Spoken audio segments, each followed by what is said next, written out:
meron akong isang post. Bale, ang daming nag-comment doon. Sabi ko, pagalingan ng yung naranasan, unang dating mo dito sa Hong Kong.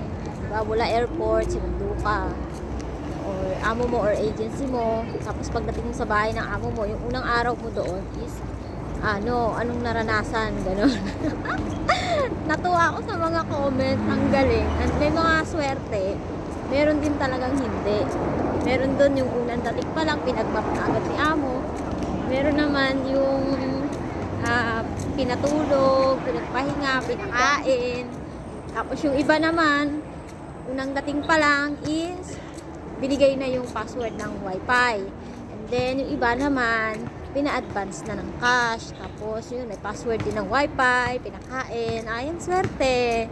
Ako naman unang dating ko dito sa Hong Kong, nung sinundo ako nung amo ko sa agency, binuhat niya yung maleta ko. As in, binuhat niya yung maleta ko pa uwi ng bahay nila. Tapos, naglakad lang kami nun kasi wala pang sasakyan yung amo ko nun. So, yun. Nahiya ako sa kanya nun kasi nga binuhat niya yung bag. And then, pagdating ko sa bahay, sabi magpahinga daw muna ako, mag-shower muna ako. Tapos, binigay din sa akin yung password ng wifi.